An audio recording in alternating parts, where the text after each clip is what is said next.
என்னமோ மெயில் அனுப்பிச்சுக்கிறானுங்க வேற எவனையும் ஆளை காணும். எங்கன்னா படிக்க சொன்னா படிச்சுட்டாதான் நான் ஒண்ணு தெரியலாம் என்ன கம்பெனில போட்டு ஏன்டா என் தாக்காத்து வரதான் தெரியும். இந்த கண்ணாடி ஒரு கண்ணு தெரியல ஒரு கண்ணாடி தெரியல. பேப்பர் பாத்தியா டிஷ்யூ பேப்பர் வாங்குறதுக்கு கூட நேரம் இல்லை பாக்குறது கம்பெனில. இன்னும் எப்ப வருவானோ வரணும் பொண்டாட்டி கையில என்னென்ன படிப்பு வீட்டுல இருக்கிற தொல்லை தாங்க இவ்வளவு தொல்லை பெரும் தொல்லையா இருக்குது. என்ன சொல்ல போறாங்க sir? Sir good morning sir. வாங்க சார். ரொம்ப பெருமையா இருக்குது சார் நீங்க வரது. என்ன ஒரு உள்ள வரோம் ஒரு கமெண்ட் ஒரு ரெஸ்பெக்ட் தெரியல. என்ன படிச்சுக்கீங்க சார் சொல்லு பாப்போம். நான் சார் என்னென்னமோ அடிச்சுக்கிறேன் வரேன் பக்கத்துக்கு இவனுங்க வேதனை வரேன்.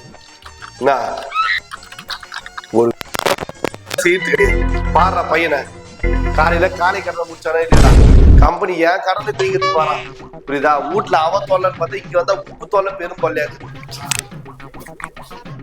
பேசாதடா கம்முனுறான். என்ன ஒவ்வொருத்தரும் இந்த மல்லு கடுத்து வேலை இந்த மாதிரி பண்ணிக்கிட்டே வச்சுக்க ஹாஸ்டாக் கோடி கணக்கு சம்பாதிக்கலாம். ஆனா வச்சுக்க தெரு கோடி தான் புரியுதா? எப்படி அந்த மாதிரி ராப்பிச்சுக்கார மாதிரி மாநிலத்துல மறுபடியும் வந்துக்கிறீங்களா என்ன கதை?